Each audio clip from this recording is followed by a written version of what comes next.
ప్రశాంతమైన మధ్యాహ్నం చింటూ అనే కుక్క పార్కులో నడుస్తూ ఉంటుంది. కానీ చింటూకి ఆ పార్కులో ఏడుస్తూ ఉన్న కుందేలు కనిపిస్తుంది.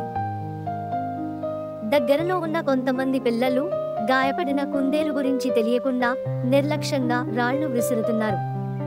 చింటూ పిల్లలను చూసి లోపలికి అడుగుపెడుతూ రాళ్ల నుండి కుందేలును కాపాడుతుంది. చింటూ కుందేలు దగ్గరికి వచ్చి దయతో చూస్తుంది. కుందేలు గాయాలు మరియు నొప్పిని తగ్గించడానికి తన దయను మరియు కొంత మాయాజాలాన్ని ఉపయోగిస్తాడు. చింటూ తన మాయాజాలం చేస్తున్నప్పుడు పిల్లలు ఆశ్చర్యంగా చూస్తారు. కుందేలు గాయం తగ్గిపోతుంది మరియు అది తిరిగి దాని పాదాలపైన నిలబడుతుంది. పిల్లలు తమ తప్పును గ్రహించి కుందేలును బాధ పెట్టినందుకు మనసులో బాధపడతారు. ఆ పిల్లలు కుందేలుకు క్షమాపణలు చెబుతారు.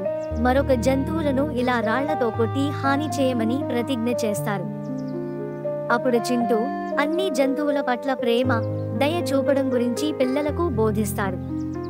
ఆ పిల్లలు అన్ని జంతువులను రక్షించి ఇక నుండి వాటి పట్ల దయగా ఉంటామని వాగ్దానం చేస్తారు. పార్క్ ప్రశాంతంగా ఉంటుంది మరియు పిల్లలు దయగా ఆడుకుంటున్నారు. జంతువులను సురక్షితంగా ఉంటాయి. చింటూ ఆ పిల్లలను కొంచెం దయగల పిల్లలుగా మార్చాను అని సంతోషపడతాడు.